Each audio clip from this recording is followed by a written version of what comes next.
حضرت جابر رضی اللہ تعالیٰ عنہ سرکار نے روایت کو نقل فرمایا ہے۔ آپ نے فرمایا آقا نامدار صلی اللہ علیہ وسلم سرکار سے یہ فرماتے ہوئے ہم نے سنا، میرے آقا و مولا صلی اللہ علیہ وسلم سرکار نے فرمایا جو بندہ مومن اللہ کا نام لے کر وہ دروازے کو بند کرتا ہے، یعنی رات کو سوتے ہوئے یا کسی گھر کی حد بندی کو بند کرنے کے لیے دروازے کو بند کرتا ہے تو اللہ کا نام بسم اللہ شریف پڑھ کے یا اللہ کا کوئی صفاتی نام لے کر وہ اسے بند کرنے کی کوشش کر کے اسے مکمل کر دیتا ہے بند، تو مالک بے نیاز اس کے اس مبارک نام لینے کی وجہ سے اس دروازے کے اندر اور اس گھر کے اندر ابلیس کو داخل ہونے سے منع کر دیتا ہے، اور وہ کوشش کرنے کے باوجود بھی داخل نہیں ہو سکتا۔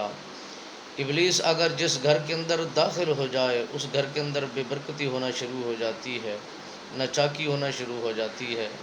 رونقیں ختم ہونا شروع ہو جاتی ہیں، وہ بگاڑنا شروع کر دیتا ہے اور انہیں دین اسلام سے دور کرنا شروع کر دیتا ہے۔ یہ اس کا مزاج ہے۔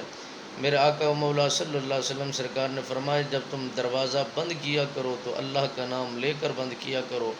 ابلیس کوشش کرنے کے باوجود بھی نہیں کھول پائے گا۔ اگر تم چراغ بجھانا چاہتے ہو تو اللہ کا نام لے کر چراغ بجھایا کرو تاکہ اس میں اس کی کوئی مداخلت نہ ہو۔ اگر تم کسی برتن میں پانی پیتے ہو، کھانا کھاتے ہو تو اسے ڈھانپ کر رکھا کرو تاکہ اس کے اندر ابلیس کا حملہ نہ ہو جائے، اور اسے بسم اللہ شریف پڑھ کر یا اللہ کا نام لے کر اسے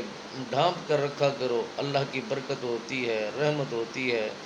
اس ملعون کا اس میں کوئی حصہ نہیں ہوتا۔ اس کے وسوسے سے اور اس کے حربوں سے انسان محفوظ ہو جاتا ہے۔ اگر کوشش کی جائے تو مالک بے نیاز آسانیاں پیدا کرنے والا ہے۔